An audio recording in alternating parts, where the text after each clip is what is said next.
بسم الله الرحمن الرحيم كلانتي هبون داوديال كسو dhawaada muuqaal aynu kaga waramayno fagaaraka hadalku waa qofku inuu madal yimaado oo fariin uu xambaarsan yahay uu u gudbiyo bulshada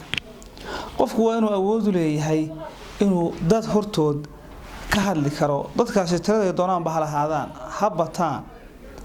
oo madal iliyartu ishaysa kaale ama kooxaad wada shaqeynaysan ha ahaatee waa inaad jeedin karto hadalka aad maagan tahay talooyinka hadaba haboon inuu qofku fuliyo marka uu doonayo inuu la yimaado fagaaraka hadalka waxa ka koowa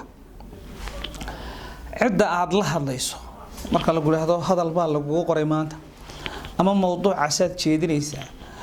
marka u horeysa waxa waajiba cidda aad la hadlayso ee golaha imanaysa inaad si xeel fog u daristo sababtoo ah goobtii waxa imanaya dad waaweyn dad yaryar dadka aqoon badan qaar kula aqoona iyo qaar ka hooseeya maadaama bulshada imanaysa ay fara badan tahay waxa lama huraana inaad si xeel dheer u soo daristo bulshadaada adigoo dabeeto la imanaya siyaasad ah inaad kula hadasho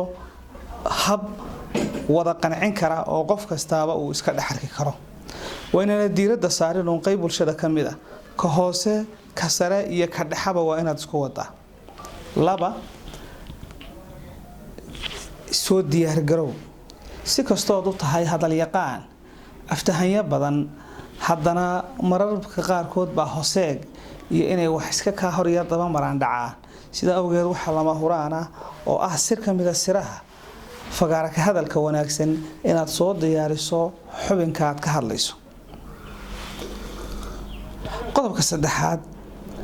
ku dadaal muuqaalkaaga Soomaalidu waxay tiraahdaa hogaaguba haybta waa ka badh markaad simaado goobtii adigoo muuqaalkaagu uu fiican yahay waxa ku galaysa kalsooni waxaanad ku dhiiranaysaa inaad hadli karto laakiin haddii haylahaagu ay xun yihiin qiimeynta bulsheed ama bulshada hor istaagaysa siday ku qiimeynaysaa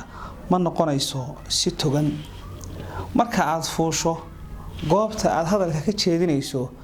kor adigoo isku kalsoon aaminsanna inaad dambaal iyo fariin wax ku oola aad gudbinayso marka aad goobta fuusho waxa laga rabaa hadallada aad ku furanaysa weedhaadu inay noqdaan erayo fudud hase ahaatee xambaarsan dareen soo jiidasho oo aad ku hantiyayso dhagaha qulubta iyo indhaha dadka goobta fadhiya hadal badan hama lagama buuxsho Soomaalidu tiraahdaa waa inaad isticmaashaa hadalka kooban ee kaalingalka ah markastoo aad isticmaasho erayo kooban hase ahaatee murtida ay xambaarsan yihiin ay sina ballaaran tahay waxaad kasbanaysaa qofka aad la hadlayso markaad hadlayso waa inaad codkaaga aad badbadashaa oo aanad si habayacnimo ka muuqata aanad u hadale mararka qaarkood codka aad kor u qaada kolka qaarkoodna aad hoos u dhigtaa markaad waxyaabaha muhiimka ah sheegayso waxa kale oo muhiim ah dadka aad la hadlayso waa inaad wada eegtaa inaad meel kaliya ku qalalin ayaa lagu diidayaa oo aad dadka indhaha siiso markastoo indhaha siiso dadka fariintaadu waxay u gaaraysaa si fog waayo indhuhu waxay cabiraan dareen ka fog inta uu afku cabiro ahow qof dabiici ah ha iska lifin ha isdhibin ha boodboodin sida dabiicadaadu tahay u hadal markaad hadlayso ku talagal inta aad hadlayso iyo waqtiga aad hadlayso ereyada aad oranayso fikradda maanta xubinka aad ka hadlayso inta xubnood uu ka kooban yahay xubin kasta iyo inta waqti aad ugu tala gashay inta kolka aad isla hasho kolkaas aad fariintaadii waxaad u gudbinaysaa si togan oo kaalin gala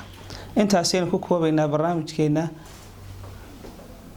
inta aynu kalkan oo kala kulmayno waxaanu iskaga tagaynaa nabaday